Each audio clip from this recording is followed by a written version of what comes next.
Hi all, welcome back to my YouTube channel. Thank you so much for clicking on this video. If you're new here, hello, my name's Eliza. I make content every Friday at 5 p.m, all about disability awareness, LGBTQ+ positivity and lifestyle things. Hello, welcome, come in. Today we're going to be reacting to the still posters of the Paralympic Games, which are on at the moment, have started.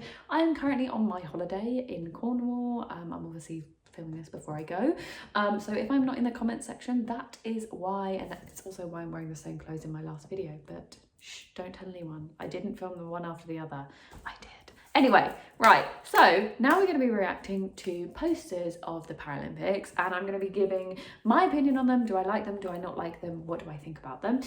So there's actually not many of them that I could find. I found a few, and I'm going to talk about them. I'm going to talk about the reasons why I like them, why I don't like them, what I think of them, you know, if they could have been better, why they could have been better, all that good stuff.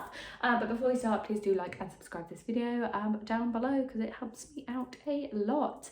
And you can follow me across all my social medias, which is @DisabledEliza, where I post a lot more regularly than on here. Pod is in the room, and now he's itching his collar right as I'm talking, just because you like to ruin all the videos that I film, don't you? He's there like, yes I do. Anyway, right, let's have a look at some of these posters. Okay, first one. Are we ready? It's rude not to stare. This is Channel 4. Personally, I hate this because as a disabled person, I'm stared at a lot, and it is rude to stare.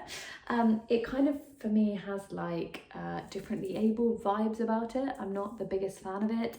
And I also did ask my following online on Instagram, and a lot of them also agreed that they just didn't like it. It just felt a bit iffy. Like, I think it's very clear the intention, and that the intention was good, and I can kind of see where they were going with it, but it just kind of makes me feel a bit iffy, the whole thing of like, it's rude not to stare, blah blah blah, because I think it could give non-disabled people the wrong idea, because it is rude to stare. And I get it, it's like what people say to kids when kids stare at disabled people, but actually when it comes to children, I would much rather be asked questions or tell them that I'm a disabled person and, you know, I'm a wheelchair user, or I've got my cane because I'm disabled, for example. So I'm not the biggest fan, because I think things need to be really, really clear, particularly when it comes to education and disability. And yeah, as always, this is just my personal opinion. Some people online really, really loved it and thought it was a great video, a great poster, I mean. People said it was great representation. For me personally, I'm just not the biggest fan. I think it's just, yeah, a bit, I'm just not sure personally. I don't know. Yeah, as I say, I do get the intention. I also am just not a big fan of the colour scheme. Like, it's very bright and like garish, which is a bit too much for me. And it'd be interesting to look at the accessibility of their font, because, you know, accessibility is important when it comes to disabled people and disability, and I am not sure that it's necessarily the most accessible. But Channel 4 have also done these magazines as well. So it says 2-hour marathon, we do those sitting down. Again, for me, it's not the biggest fan. Not all disabled people sit down. Some of us are wheelchair users, but not all of us are, and lots of people taking part in the Paralympics will not be sitting down. I think it kind of reinforces that message that all disabled people are wheelchair users, and that's it, when that's actually not true. You'll see multiple different disabilities in the Paralympics, which is what makes it so cool and diverse.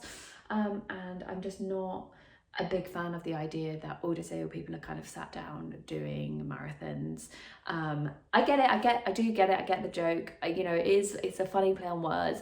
I just wish that I don't know, I wish that it was made by disabled people. One person said that the adverts, the Channel 4 adverts, actually focus more on the non-disabled people's experience rather than focusing on the disabled people, you know, athletes and being athletes, which I do totally get, and I think I do agree with that it's focusing again on non-disabled people and not celebrating disability and diversity within the disabled community. But as always, I'm just one person. You can let me know your thoughts down below. Let's move on to the next one, because we're moving away from Channel 4 now. So, start your impossible. a classic when it comes to disability, the word impossible.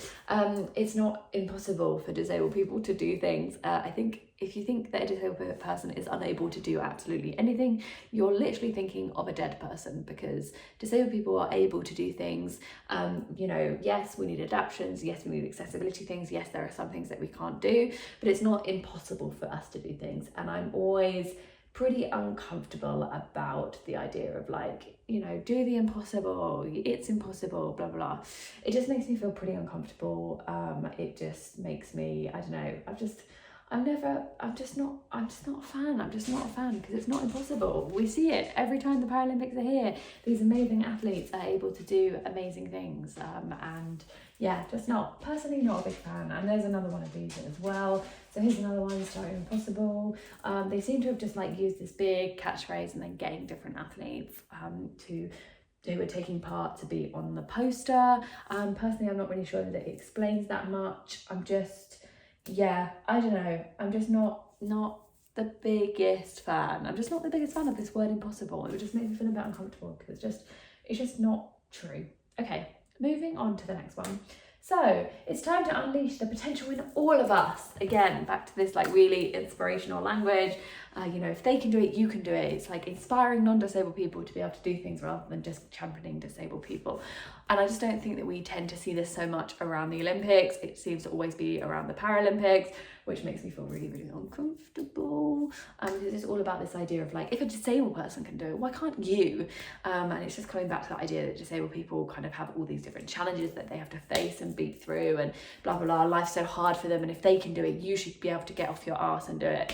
It's just inspiration porn, in my opinion. Disabled people don't exist to make non-disabled people feel better. Disabled people don't exist to make non-disabled people do things or, you know, get going, achieving things. We just exist because we exist, and we're here, and we don't exist to make other people feel better for our existence. And this kind of thing kind of just screams that for me. It's like, oh, you know, release your potential. If they can do it, you can do it. And it just, yeah, makes me feel pretty uncomfortable. I'm not the biggest fan, but as always, you can let me know your thoughts down below. And if you're watching the Paralympics, who is your favourite? What has been, you know, a bit controversial? Did somebody win that you didn't expect to win? Let me know down below. And if you do want to keep up to date with my videos, please hit like and subscribe down below. It's free and you get to see more of me, and you can follow me across all social medias at Disabled Eliza, across all of them. Look after all of you, stay safe, wash those hands, and I will see you in the next one. Bye!